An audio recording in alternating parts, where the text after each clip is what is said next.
بسم اللہ الرحمن الرحیم۔ السلام علیکم دوستو، دنیا بھر کی بریکنگ اور سلیکٹڈ نیوز میں آج آپ سنیں گے، لیکن اس سے پہلے اگر ہو سکے تو لائک اور سبسکرائب کا بٹن ضرور دبا لیں، شکریہ۔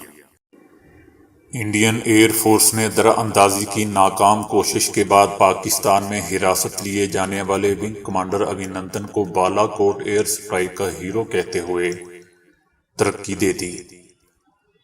بھارتی ایئر فورس کا یہ عہدہ آرمی کے کرنل کے مساوی ہوتا ہے۔ بھارت میں ہیرو قرار دیے جانے والے ابھینندن پاکستان میں حراست کے دوران یہاں کی چائے کو بہترین قرار دے چکے ہیں۔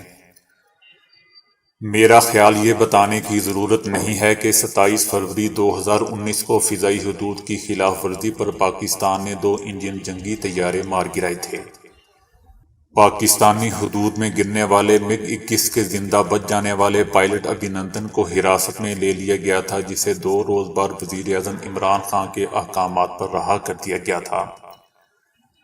پاکستان ایئر فورس نے 27 فروری کو بھارت کے لیے سرپرائز ڈے قرار دیا تھا، جبکہ پاکستان کی جانب سے بھارتی پائلٹ ابھینندن کی رہائی کا اقدام دنیا بھر میں سفارتی سطح پر سراہا گیا تھا۔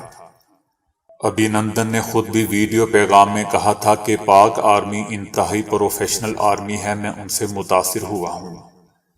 پاک آرمی کے جوانوں نے مجھے ریسکیو کیا۔ پاکستان آرمی کے 2 لوگ آئے، ایک کیپٹن تھا۔ اوپر سے نیچے آتے ہوئے پیراشوٹ سے مجھے دونوں ملک میں کچھ فرق پتہ نہیں چلا۔ گرا تھا لیکن پتہ نہیں تھا کہ میں پاکستان میں ہوں یا انڈیا میں۔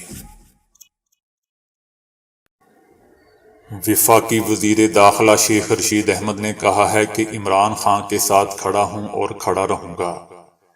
سپریم کورٹ میں پاناما معاملے پر کیس لڑ رہا تھا تو یہ کہا تھا کہ یہ قطری خط نہیں، ریسکیو 1122 ہے، اسلام آباد بڑے بڑے لوگوں کا ہے، اور دوسرا وہ اسلام آباد ہے جہاں غریب لوگ پلتے ہیں۔ اسلام آباد میں بلند و بالا عمارتیں تعمیر ہو رہی ہیں، کثیر المنزلہ عمارتوں میں آگ بجھانے کے لیے ٹیم کا ہونا ضروری ہے۔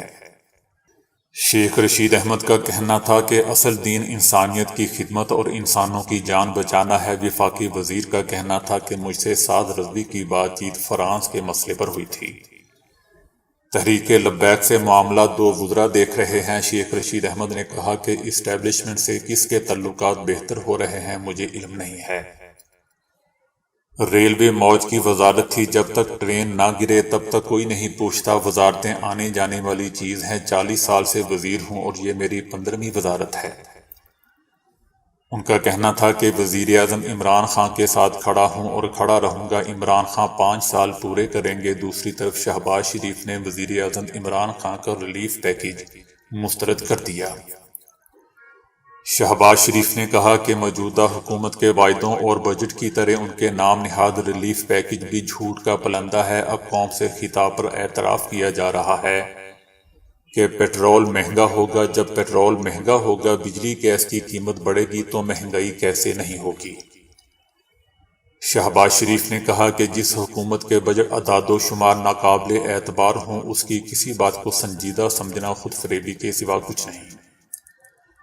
ریلیف اور PTV 2 متضاد چیزیں ہیں۔ مہنگائی کا تاریخی ریکارڈ قائم کرنے کے بعد خطاب کی نہیں، ناکامی کے اعتراف کے ساتھ استعفیٰ دینے کی ضرورت ہوتی ہے۔ قوم کو یہ سبق یاد ہو چکا ہے کہ مہنگائی بڑھتی ہے تو وزیر اعظم چور ہے۔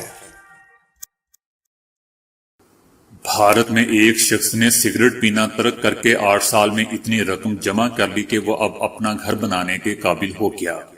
انڈیا ٹائمز کے مطابق بھارتی ریاست کیرالہ کا رہائشی اس شخص کا نام وینو گوپال نائر ہے۔ اس نے یہ عادت ترک کر کے اور اس پر خرچ ہونے والی رقم جمع کرنے کا فیصلہ کیا، اور اب اس کے پاس تقریباً 5 لاکھ روپے جمع ہو چکے ہیں اور وہ نیا گھر تعمیر کرنے کی منصوبہ بندی کر رہا ہے۔ کورونا کا خوف ایسا ہے کہ کرنسی نوٹوں کو مائکرو ویو اوون میں رکھ کر وائرس مارنے کے چکر میں نوٹ ہی جلا بیٹھنے جیسی خبریں تسلسل کے ساتھ آ رہی ہیں۔ اب جنوبی کوریا کے ایک شخص نے اس سے بھی بڑھ کر ایسی حماقت کر ڈالی ہے کہ جمع پونجی سے ہی محروم ہو گیا ہے۔ یہ آدمی بھی کورونا کے خوف میں اس قدر مبتلا تھا کہ اس نے نوٹوں سے کورونا ختم کرنے کے لیے انہیں واشنگ مشین میں ڈال کر دھونے کی کوشش کی۔ اور جب مشین کھولی تو اندر سے نوٹوں کے ٹکڑے برآمد ہوئے۔ تاہم یہ شخص خوش قسمت واقع ہوا کہ نوٹوں کے ٹکڑے اٹھا کر بینک آف کوریا چلا گیا، جہاں سے اسے اس کی رقم سے آدھی رقم کے نئے نوٹ دے دیے گئے۔ بینک آف کوریا کی طرف سے جاری ایک بیان میں بھی اس شخص کی اس حماقت کی نشاندہی کی گئی ہے۔ علاقائی لڑائیوں، جھڑپوں اور تنازعات سے دنیا بھر میں کم از کم 63 کروڑ خواتین اور بچوں کی صحت کسی نہ کسی صورت میں متاثر ہوئی ہے، جبکہ 5 سال سے کم عمر کے 1 کروڑ بچے موت کے منہ میں جا چکے ہیں۔ 2017 تک دنیا کے ہر 10 میں سے 1 خاتون جبکہ ہر 6 میں سے 1 بچہ کسی نہ کسی تنازع کے علاقے سے 50 کلومیٹر یا اس سے کم فاصلے پر رہ رہے تھے، یا پھر اسی بنا پر اپنا گھر بار چھوڑنے پر مجبور ہو گئے تھے۔ یہ انکشافات معروف اور معتبر طبی میگزین دی لینسٹ کے تازہ شمارے میں شائع ہونے والے تحقیقی مضامین میں کیے گئے ہیں۔ یہ تمام اعداد و شمار سینکڑوں مقامی، علاقائی اور بین الاقوامی تنظیموں کے فراہم کردہ ہے۔ مضامین میں یہ بھی بتایا گیا ہے کہ گزشتہ 20 سال کے دوران مرنے والے 1 کروڑ بچوں کی عمریں نہ صرف 5 سال یا اس سے کم تھی، بلکہ ان میں سے بھی تقریباً 75 لاکھ چھوٹے بچے تھے، یعنی وہ بچے جو دودھ پینے کی عمر کے تھے، جو زیادہ سے زیادہ 1 سال تک کی ہوتی ہے۔ ماہرین کا کہنا ہے کہ جدید ٹیکنالوجی کے استعمال سے ان حالات میں کچھ بہتری تو ضرور آئی ہے، لیکن اب بھی اسے کافی قرار نہیں دیا جا سکتا۔ انڈونیشیا میں ایک مسیحی طلبہ کو زبردستی سر ڈھانپنے کا کیس سامنے آنے کے بعد اسکولوں میں سکارف پہننے پر پابندی عائد کی گئی ہے۔ انسانی حقوق کے کارکنوں کا اس کی مخالفت کرتے ہوئے کہنا ہے کہ سالوں سے ملک کے قدامت پرست علاقوں میں غیر مسلم لڑکیوں کو حجاب پہننے پر مجبور کیا جاتا ہے۔ تمام اسکولوں کو آگاہ کر دیا گیا ہے کہ اگر وزیر تعلیم کی جانب سے جاری حکم پر عمل نہیں کیا گیا تو ان کو پابندیوں کا سامنا کرنا پڑ سکتا ہے۔ بدھ کو وزیر تعلیم نے کہا تھا کہ مذہبی لباس انسان کی اپنی چوائس ہے، کوئی بھی اسکول اس کو لازمی نہیں بنا سکتا۔ انہوں نے مزید کہا کہ جو اسکول ان قواعد و ضوابط کی خلاف ورزی کریں گے، حکومت کی جانب سے ان کی فنڈنگ میں کمی کر دی جائے گی۔ انسانی حقوق کی تنظیموں کا کہنا ہے کہ اسکولوں میں لاکھوں طالبات اور خواتین اساتذہ کو حجاب پہننے پر مجبور کیا جاتا ہے، اور اگر وہ ایسا نہیں کرتی تو ان کو اسکولوں سے نکالا جاتا یا استعفیٰ دینے پر مجبور کیا جاتا ہے۔ انڈونیشیا میں سکارف پہننے کا معاملہ اس وقت خبروں میں آیا جب مغربی سماترا کے پڈاگ شہر میں ایک مسیحی طلبہ کو سکارف پہننے پر مجبور کیا گیا۔ طلبہ نے سکارف پہننے سے انکار کیا۔ ان کے والدین نے بعد میں اسکول کے ایک عہدیدار کے ساتھ ملاقات کے وقت ایک خفیہ ویڈیو بنائی جس میں وہ اس بات پر اصرار کر رہے تھے کہ مذہب سے قطع نظر اسکول کے قواعد و ضوابط کے مطابق تمام لڑکیوں کو حجاب پہننا پڑتا ہے۔ دوستو، کچھ یورپی ممالک مسلم خواتین پر سکارف لینے پر پابندی لگاتے ہیں تو یہ دوہرے معیار والی انسانی حقوق کی تنظیمیں کہاں ہوتی ہیں؟ امریکہ میں ایک خاتون ٹیچر کو اس کے طالب علموں نے ایسی چیز خرید کر تحفے میں دے دی کہ اس کے شوہر کا 20 سال پرانا جھوٹ پکڑا گیا۔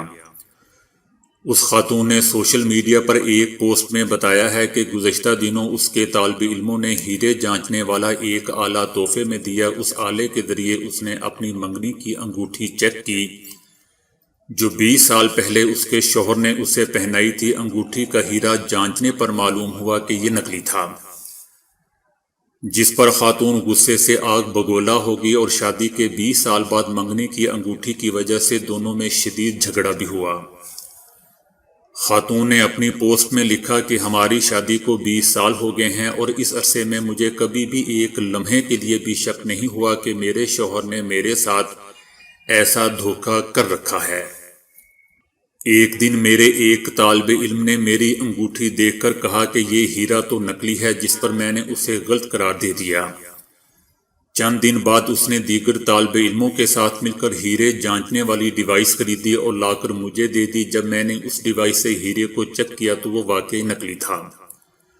وہ ہیرا نہیں بلکہ محض شیشے کا ایک موتی تھا۔ آج تک اس سوال کا جواب کوئی نہیں جانتا تھا کہ ہمیں اپنے بچپن کی باتیں کیوں یاد نہیں رہتی۔ بالآخر سائنس نے اس راز کو بھی اب راز نہیں رہنے دیا۔ سائنسدانوں کا کہنا ہے کہ بچپن کی باتیں یاد نہ رہنے کی کئی وجوہات ہو سکتی ہیں۔ ان میں سے ایک وجہ دماغ کی نشو و نما سے متعلق ہے۔ دماغ میں یادیں محفوظ رکھنے کا کام عصبی خلیوں کے ذمے ہوتا ہے۔ ان خلیوں میں معلومات ایسے ہی محفوظ ہوتی ہیں جیسے کمپیوٹر کی ہارڈ ڈسک میں ہوتی ہیں۔ دماغ کا یہ حصہ ہیپو کیمپس ان عصبی خلیوں کی تخلیق کا ذمہ دار ہوتا ہے، اور چونکہ یہ خود ہیپو کیمپس 7 سال کی عمر تک نشو و نما کے مراحل سے گزرتا رہتا ہے، چنانچہ وہ اس دورانیے کی باتیں اور یادیں طویل مدت کے لیے محفوظ نہیں رکھ پاتا۔ اس عرصے میں ہیپو کیمپس تیزی کے ساتھ باتیں یاد رکھنے کے حامل عصبی خلیے پیدا کرتا ہے، چنانچہ پرانے خلیوں کی جگہ تیزی سے نئے خلیے آنے کی وجہ سے ان پرانے خلیوں میں محفوظ باتیں بھی ضائع ہو جاتی ہیں۔ بڑھتی عمر میں یہ خلیے پیدا ہونے کا عمل سست ہو جاتا ہے، لہذا ان میں محفوظ باتیں بھی طویل عرصے تک یاد رہتی ہیں۔ سائنسدانوں کے مطابق اس کی دوسری وجہ زبان ہے۔ بچے کو اپنی مادری زبان پر عبور حاصل کرنے میں 7 سال لگ جاتے ہیں۔ سائنسدانوں کے مطابق اس کی دوسری وجہ زبان ہے۔ بچے کو اپنی مادری زبان پر عبور حاصل کرنے میں 7 سال کا عرصہ لگتا ہے۔ دوستو، حیرت کی بات ہے کہ سائنسدان 7 سال کہہ رہے ہیں، میں تو اردو ابھی تک سیکھ رہا ہوں۔ بہرحال بچے ایک ایک لفظ سیکھنے سے شروع کرتے ہیں اور پھر پوری زبان سیکھتے ہیں۔ اس دوران ان کے بولنے کی صلاحیت تیزی سے تبدیل ہوتی ہے، چنانچہ اس عمل کی وجہ سے بھی دماغ باتوں کو محفوظ رکھنے سے قاصر رہتا ہے۔ تو دوستو، ابھی کے لیے اتنا ہی۔ ویڈیو کو لائک اور شیئر کرنے کا بہت بہت شکریہ۔